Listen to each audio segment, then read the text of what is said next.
बहुत बड़ी खबर, इजरायली सेना ने यह दावा कर दिया है कि उसने सीरिया में हिजबुल्लाह के मनी ट्रांसफर यूनिट के प्रमुख को मार गिराया है। इस दावे के मुताबिक हिजबुल्लाह के मनी ट्रांसफर यूनिट का प्रमुख एक कार में सवार था। जिस कार में वो सवार था उस कार को टारगेट किया गया। ये तस्वीर भी उसकी रिलीज हुई है। कार के परखच्चे उड़ गए हैं। वो इन तस्वीरों में आप देख सकते हैं। मनी ट्रांसफर यूनिट का प्रमुख इसी कार में मौजूद था, यह दावा किया गया है।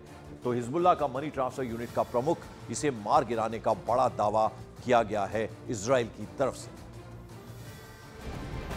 और आईडीएफ के ताबड़तोड़ हमले के बाद लेबनान से लाखों लोग सीरिया में शरण लेने को मजबूर हो गए हैं। लेबनान के सरकारी आंकड़ों के मुताबिक अब तक 3,30,000 से ज्यादा लेबनान में रहने वाले सीरियाई शरणार्थी सीरिया में जा चुके हैं। साथ ही लेबनान के शिक्षा मंत्रालय की तरफ से जारी किए गए आंकड़ों के मुताबिक 77% पब्लिक स्कूल में पढ़ाई नहीं हो पा रही है। और इसके पीछे की वजह स्कूलों को विस्थापितों के शेल्टर्स की तरह इस्तेमाल किया जा रहा है। ये एक बड़ी वजह है। लगभग 3,30,000 लोग सीरिया पहुंचे हैं। लेबनान के 77% स्कूलों में इस वक्त पढ़ाई पूरी तरह से प्रभावित है।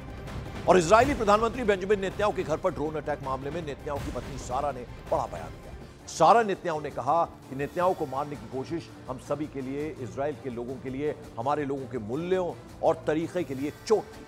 मैं हम सभी के लिए शांतिपूर्ण दिन और सुरक्षा की कामना करती हूं, यह कहा है सारा नेतन्याहू ने, जो कि इजरायली पीएम बेंजामिन नेतन्याहू की पत्नी हैं। उन्होंने कहा नेतन्याहू को जब मारने की एक तरह से कोशिश की गई, पीएम के घर पर ड्रोन अटैक हमारे मूल्यों पर चोट है, यह कहा है सारा नेतन्याहू ने। और इजराइल हमले की आशंका से तेहरान स्टॉक मार्केट में भारी गिरावट देखने को मिल रही है। मंडे यानी सोमवार को शेयर मार्केट में 13,000 से ज्यादा अंकों की गिरावट दर्ज की गई। तो वहीं ईरान की करेंसी रियाल में भी गिरावट लगातार जारी है।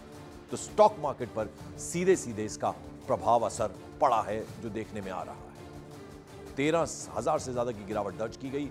करेंसी रियाल में भी भारी गिरावट देखी गई है।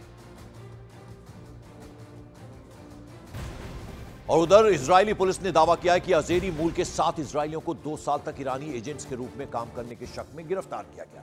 इन सभी ने 600 से ज्यादा मिशंस को अंजाम दिया, सैन्य ठिकानों पर खुफिया इंफॉर्मेशन जुटाई, जिन्हें बाद में इस साल अक्टूबर और फिर अप्रैल में ईरानी मिसाइल हमलों में निशाना बनाया गया था।